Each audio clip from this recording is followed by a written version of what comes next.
On the count of 3, I need you all to yell out your name as loud as possible. 1, 2, 3.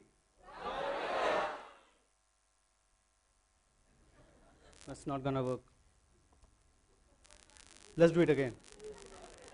On the count of 3, I want you all to yell out your name as loud as possible. 1, 2, 3. I could hear Steve Jobs. Is he here? I wish he was.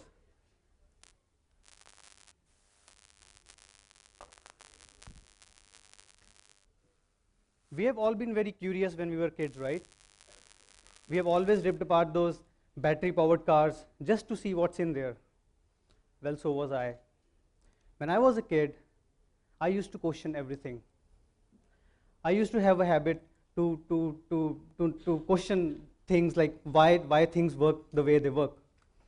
And I fell in love with aeroplanes, and I wanted to just be with them, be with the planes. When I was 12 years old, I used to love solving mathematical problems by opening up 3D models in my head. I kind of started thinking in 3D. Yes, it may sound crazy, but that's true. When I was 18 years old, while doing BTech in Textile Chemistry, I was introduced to this amazing subject called engineering drawing. Now, I know most of the engineers here don't like it, right? But I loved it. In fact, I used to teach my own class. Engineering drawing is something, for those of you who don't know what engineering drawing is, it's a subject which is taught in all the engineering colleges, wherein you have to use a drafter to draw the front view, top view, bottom view of any random object. I loved it so much that I decided to combine my fascination for 3D mathematics and my passion for engineering drawing to create something I've always loved all my life, aeroplanes. So I went up to my university's library for the first time ever, and I hunted for a book on aeroplane designing. That book had two-dimensional plans of one World War II aeroplane, the F-4F Grumman Wildcat, and I decided to create that a three-dimensional model of this particular plane using paper. Why paper, you may ask? Because I didn't have the resources and the time to invest in learning something like balsa wood, so I chose paper.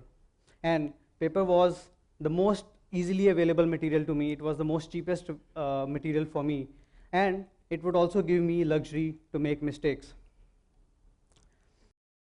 So after a month of hard work and 8 layers of aluminum paint, my first paper model was ready. And I still remember I used to play with it when no one was around. I wanted to continue with my newfound passion when an idea struck me. The idea was to click a few pictures of my first paper model and spam the internet and receive comments from random strangers. I did receive quite a bit of don't waste your life, you loser, you suck kind of reactions, but that just made me go full throttle and send more spam. And one fine day, there was one reply from this gentleman from Kentucky, USA. His name is Mr. Divine Barnett. And he introduced me to the world of scale paper modeling. And that changed my life forever.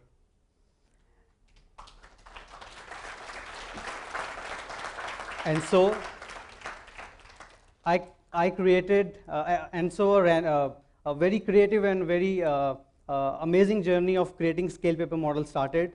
And I've created more than 30 paper models so far and counting. Now let me take you through the process of how one can create paper models. Now I'm very sure most of you are thinking paper modeling is origami. No, it's not. Paper modeling and origami are two separate things. In paper modeling, you are supposed to use scissors and glues and various other tools. Whereas in origami, you cannot use any of those.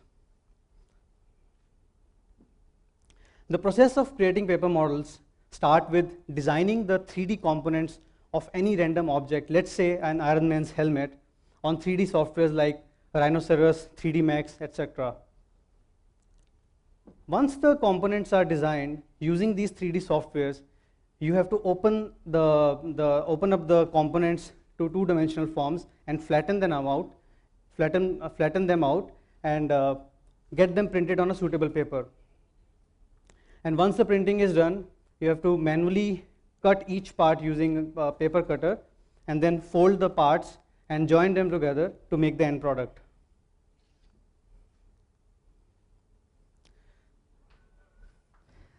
It sounds easy, right? Okay. It may take from a couple of weeks to a few months to complete one significantly detailed paper model. I spent 6 months on this ship, working at the rate of 3 hours a day. And I remember when I was creating that tower, I spent 72 hours non-stop working on that tower, and my mom was sure her son has gone crazy. Let me just show you a small video.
So now you know what kind of work I do, right? And the next most obvious question is, how the hell do I do that, right?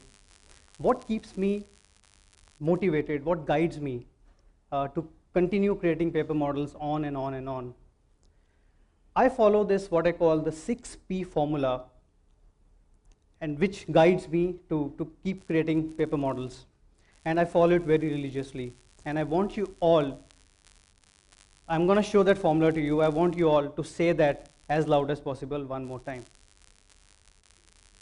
Passion. Is that what you call passion? I want to see your passion. Come on, 1, 2, 3. Passion. Practice. Patience. Persistence. Precision. Perfection. These are the 6P guidelines that motivates me, that keeps me going. Now, whatever I may be doing in my life, like playing a guitar or playing ping pong or doing software coding or making a paper model, I follow this 6P formula very seriously.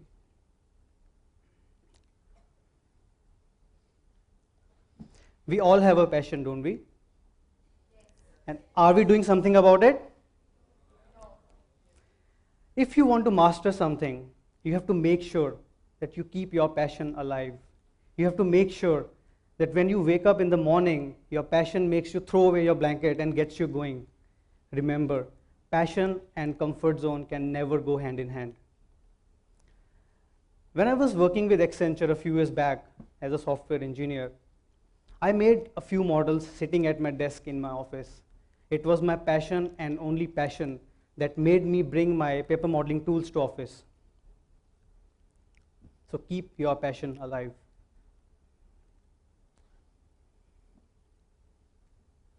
Practice as much as you can to become perfect. Practice as much as you can to become confident. Make mistakes, but learn from them. See, talent is just a starting point. Your craftsmanship is a direct reflection of the time you have spent on practicing. So practice. It's been 11 years since I have been making paper models. And every time when I start up with a new project, I learn n number of new things. Or should I say, I have been practicing for 11 years and I'm gonna do it continuously. Patience. Nothing is achieved overnight. Patience is the most important aspect of your journey to master anything. Be patient and continue doing what you love to do. Let your hard work speak for itself. Now there are times when I need to create paper model and I need to join two parts together using glue. I need to hold them together for more than 10 minutes and then the nose starts itching. You know that feeling, right? That's patience. Persistence. One simply cannot achieve anything in life without persistence. You have to be persistent. You know, if it may take me months and months to complete one paper model, but the idea of holding it in my hand one day and completing the paper model keeps me persistent, keeps me motivated, keeps me focused. So you have to be persistent. Precision. Precision comes from practice. Precision must become a habit. You must not tolerate any compromise to the quality of your product. When I cut, let's say, a part using using my blade, my full concentration is on the precision of cutting it. If the parts are not cut precisely, they would just not fit into each other.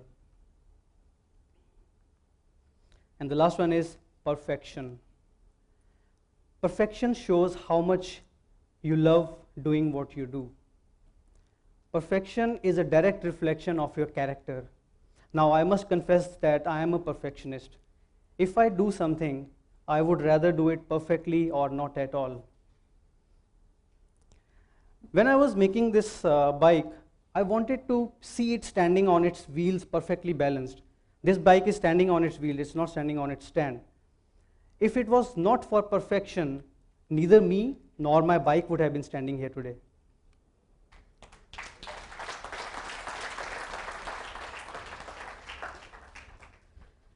And there is one P which I would like you all to delete from your lives: procrastination. Just take the first step. Leave your comfort zone. What are you waiting for? If you don't know something, seek advice. Utilize online forums like the Robin Hoods.